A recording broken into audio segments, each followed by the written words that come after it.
ಏನು ಕೇಂದ್ರ ಸರ್ಕಾರ ಈ ಒಂದು ಕರಾಳವಾದಂಥ ಒಂದು ಕಾನೂನು ನಮ್ಮ ಜನರ ಮಧ್ಯೆ ತುರಿಸಲಿಕ್ಕೆ ನೋಡ್ತಾ ಇದೆ. ಇದು ಮೊದಲೇನಲ್ಲ.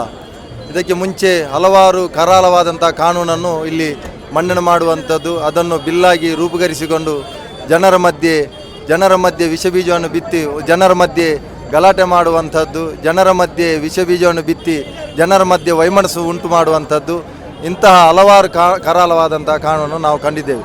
ಅದೇ ರೀತಿಯಾದಂಥ ಕಾನೂನು ಇದಕ್ಕೆ ಮುಂಚೆ ನಾವು ನೋಡಿದ್ದೇವೆ. ರೈತ ವಿರೋಧಿಯಾದಂಥ ಕಾನೂನು, ಸಾಮಾಜಿಕ ವಿರೋಧಿಯಾದಂಥ ಕಾನೂನು, ಸಾಮುದಾಯಿಕ ವಿರೋಧಿಯಾದಂಥ ಕಾನೂನು, ಅದೇ ರೀತಿ ಸಮುದಾಯಗಳ ನಡುವೆ ಇರುವಂಥ ವಿರುದ್ಧವಾದಂಥ ಒಂದು ಕಾನೂನು. ಇವತ್ತು ಏನು ವಕ್ಫ್ ಅಂತ ಹೇಳಿದರೆ ನಮ್ಮ ಪಾಲಿಗೆ ಅದೊಂದು ಇಬಾದತ್ತಾಗಿತ್ತು, ಅದೊಂದು ವರ್ಷಿಪ್. ನಾವು ಯಾವುದೇ ಕಾರಣಕ್ಕೂ ವಕ್ಫ್ ಎಂಬ ಒಂದು ಕರಾಳ ಕಾನೂನನ್ನು, ವಕ್ಫ್ ಎಂಬ ಅಮೆಂಡ್ಮೆಂಟ್ ಬಿಲ್ಲನ್ನು ಯಾವುದೇ ಬೆಲೆ ತೆತ್ತಾದರೂ ನಾವು ಇಲ್ಲಿ ಅದನ್ನು ಈ ದೇಶದಲ್ಲಿ ಅನುಷ್ಠಾನಕ್ಕೆ ಬರಲು ಬಿಡುವುದಿಲ್ಲ ಎಂಬಂಥ ಸ್ಪಷ್ಟ ಒಂದು ಮಾಹಿತಿ. ಅದು ಎಷ್ಟೇ ಅದಕ್ಕೆ ಕಠಿಣವಾದಂಥ ಕ್ರಮಗಳಿದ್ದರೂ ಕೂಡ ಅದನ್ನು ನಾವು ಬಿಡುವುದಿಲ್ಲ ಎಂಬ ಹೇಳಿಕೆಯನ್ನು ಈ ಒಂದು ಸಂದರ್ಭದಲ್ಲಿ ನೀಡುತ್ತಾ ಇದ್ದೇನೆ. ಅದೇ ರೀತಿ ಇನ್ನು ಮುಂದಕ್ಕೆ ಇದು ಇವತ್ತು social democratic party of India ಏನು ಈ ಒಂದು ಪ್ರತಿಭಟನೆ ಮಾಡಿದೆ, ಇದು ಆದಿ ಮಾತ್ರ, ಇದು ಸ್ಟಾರ್ಟಿಂಗ್ ಮಾತ್ರ, ಇದು ಅಂತ್ಯ ಏನಲ್ಲ. ಇದಕ್ಕೆ ಇನ್ನು ಮುಂದಕ್ಕೆ ಎಲ್ಲಿಯವರೆಗೆ ಈ ಒಂದು ಕರಾಳ ಕಾನೂನಿನ ಈ ಕೇಂದ್ರ ಸರ್ಕಾರ ಕೈ ಬಿಡುವುದಿಲ್ಲವೋ ಅಷ್ಟರವರೆಗೆ ಈ ಹೋರಾಟವನ್ನು ನಾವು ತೀವ್ರಗೊಳಿಸ್ತಾ ಇರ್ತೇವೆ.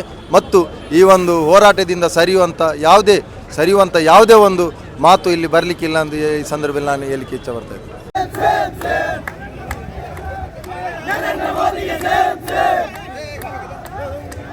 ಬಿಲ್ಲಿನ ವಿರುದ್ಧ ಆರಂಭವಾದಂಥ ಈ ಹೋರಾಟ ಇಲ್ಲಿ ಸೇರಿರುವ ಇಂದಿನ ಮಹಿಳೆಯರು ಇಲ್ಲಿ ಸೇರಿರುವುದಕ್ಕೆ ಮುಖ್ಯ ಕಾರಣ ಈ ವಕ್ಫ್ ಆಸ್ತಿ ಎನ್ನುವಂತಹದ್ದು ಮಹಿಳೆಯರು ಹೊಟ್ಟೆ ಬಟ್ಟೆಗೆ ಕಟ್ಟಿಕೊಂಡು ತಾವು ಉಣ್ಣುವಂತಹ ಒಂದು ಹಿಡಿ ಅಕ್ಕಿಯನ್ನು ಮಸೀದಿಗೆ ದಾನ ಮಾಡಿ, ಅದೇ ರೀತಿ ತಾವು ಬೆಳೆಯುತ್ತಿರುವಂತಹ ಒಂದು ತೋಟದಲ್ಲಿ ಬೆಳೆಯುವಂತಹ ತೆಂಗಿನಕಾಯಿಗಳನ್ನು, ಮರಗಳನ್ನು ಮಸೀದಿಗೆ ಅಂತ ದಾನ ಮಾಡಿಕೊಂಡು ತಮ್ಮ ಮನೆಯಲ್ಲಿ ಅನ್ನ ಮಾಡದಿದ್ದರೂ ಕೂಡ ಮಸೀದಿಗೆ ದಾನ ಮಾಡಿ ಸಮುದಾಯದ ಏನು ಉದ್ಧಾರಕ್ಕಾಗಿ ಕೊಟ್ಟಿರುವಂತಹ ಅದರ ಒಂದು ದಾನವಾಗಿರ್ತದೆ ಈ ವಕ್ಫ್ ಎನ್ನುವಂಥದ್ದು. ಆದ್ದರಿಂದ ಇವತ್ತು ಅದರ ಒಂದು ನೈಜ ಸಂಕಟವನ್ನು, ಅದು ಬೇರೆಯವರ ಪಾಲಾಗುತ್ತಿದೆ ಎಂಬಂತಹ ನೈಜ ಸಂಕಟವನ್ನು ಅರಿತುಕೊಂಡು ಮಹಿಳೆಯರು ಪ್ರತಿಯೊಂದು ಮನೆಯಿಂದ ಪ್ರತಿಯೊಬ್ಬ ಮಹಿಳೆಯರು ಈ ಒಂದು ವಕ್ಫ್ ಬಿಲ್ಲಿನ ವಿರುದ್ಧ ಇಲ್ಲಿ ಪ್ರತಿಭಟನೆಗಾಗಿ ಸೇರಿದ್ದಾರೆ.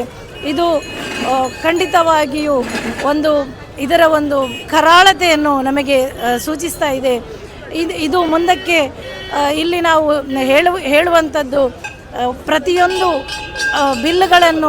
ಕರಾಳ ಬಿಲ್ಲುಗಳನ್ನು ತಂದು ಅದು ಹಿಜಾಬ್ ರೂಪದಲ್ಲಿ ಆಗಿರಬಹುದು, ತ್ರಿವಳಿ ತಲಾಖ್ ರೂಪದಲ್ಲಿ ಆಗಿರಬಹುದು, ಮಹಿಳೆಯರಿಗೆ ಉದ್ಧಾರ ಮಾಡುವ ರೀತಿಯ ಸೋಗನ್ನಿಟ್ಟುಕೊಂಡು ಹಿಂದಿನ ಬಾಗಿಲಿನಿಂದ ಅವರನ್ನು ಶೋಷಣೆಗೆ ದೂಡುವಂತಹ ಈ ಒಂದು ದರಿದ್ರ ಸರ್ಕಾರ ಏನಿದೆಯೋ ಅದಕ್ಕೆ ಖಂಡಿತವಾಗಿಯೂ ಪಾಠ ಕಲಿಸ್ತೇವೆ ಎನ್ನುವಂತಹ ಒಂದು ದೃಢ ನಿರ್ಧಾರ ಮಾಡಿಕೊಂಡು ಇಂದು ನಮ್ಮ ಮಹಿಳೆಯರು ಇಲ್ಲಿ ಒಟ್ಟು ಸೇರಿದ್ದಾರೆ. ಇದು ಮುಂದಕ್ಕೆ ದೇಶದಾದ್ಯಂತಹ ಒಂದು ಬಿರುಗಾಳಿಯಂತೆ ಬೀಸಿಕೊಂಡು ಆ ಬಿಲ್ಲಿನ ಒಂದು ಅಕ್ಷರವನ್ನು ಕೂಡ ಮುಂದೆ ಬರೆಯದಂತಹ ಒಂದು ಪರಿಸ್ಥಿತಿ ನಿರ್ಮಾಣ ಮಾಡಲಿದೆ ಅಂತ ಸಂದೇಶವನ್ನು ಈ ಸಂದರ್ಭದಲ್ಲಿ ನೀಡಲಿಕ್ಕೆ ಇಚ್ಛೆಪಡ್ತಾ ಇದ್ದೇನೆ.